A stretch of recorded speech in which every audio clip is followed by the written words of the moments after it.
I shivered in my pink flowered nightgown. It was quiet and dark, and all I could hear were the crickets making small noises, their chirps echoing off the neighbors' houses and back to me. The moonlight shone down over the grass in our front yard, lighting up the drops of water on each blade of grass and making them twinkle. I turned and walked the few steps back to my dark home. As I went inside and made my way through the quiet living room, I felt a sudden relief as I heard my spaniel dog's nails click on the hardwood floors. Honey whined softly at me, and together we padded down the hall to my bedroom. I opened the door to my room. Everything looked so peaceful.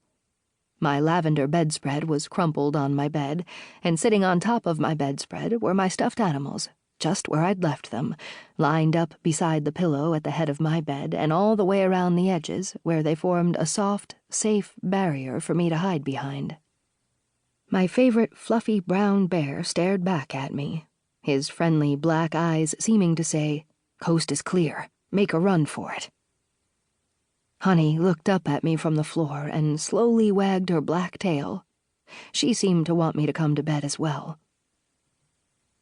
I ran as fast as I could across the cold floor and jumped into bed, pulling the covers up over my feet. My heart was beating so quickly that it felt like it would pop out of my nightgown.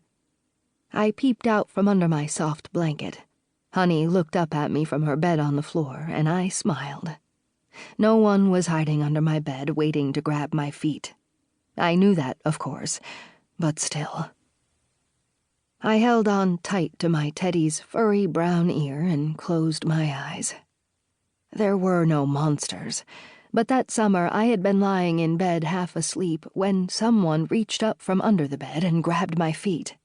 Not a monster, but my uncle, who frightened me as he grabbed me and held me so strangely and so tightly. When I tried to tell my mother the next morning, she told me not to talk about what he had done and not to tell anyone. She said that I must have been dreaming and that I must try to forget my bad dreams if they made me sad. I felt myself growing sleepy as I wiggled my toes under the blanket. Tomorrow was the first day of school, and I would get to wear the new red plaid dress and white knee socks that were all ready for me to put on in the morning. I was so excited to see my friends again, and a little curious about the new kids I didn't know yet. What did I have to be afraid of?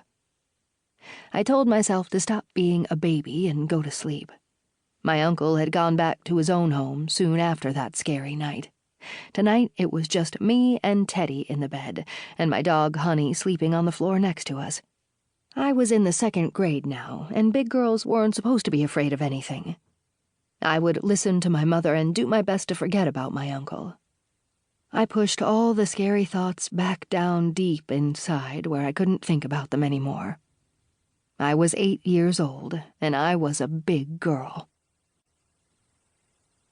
Chapter 1. When I was 10, my father changed me forever. Up until that day, I was a pretty regular little girl. I'd pushed all the bad dreams about my uncle out of my mind, and I didn't think about scary things under the bed anymore. I lived a normal life. I went to school, played with my friends who lived near me, and was a brownie, a young Girl Scout, and a member of the Barbie fan club. Like many other girls in the 1960s, I loved Barbie dolls and troll dolls and had a huge collection of each. The memory of that day fades in and out of my mind. I remember being in my living room at home, sitting on the floor and setting up a tea party for my Barbie dolls. I can picture the brass lamps on either side of the long sofa that was against the wall. My father was sitting on the sofa, a cold beer in one hand, and the other hand on the remote, flipping to different news channels on the television set. At that time, my golden blonde hair was pulled into a ponytail just like my Barbie doll's hair, and I remember I was wearing my favorite pink shorts and matching top. As I was setting out my Barbies in a circle on the braided rag rug my mother had made, my father said suddenly, "Come sit with me, honey." I didn't want to stop playing, so I grabbed my favorite Barbie, Carly, as I headed to the couch. I wasn't sure what he wanted, but he seemed to be in a good mood, so I wanted to please him. As I sat beside him, Carly dangling...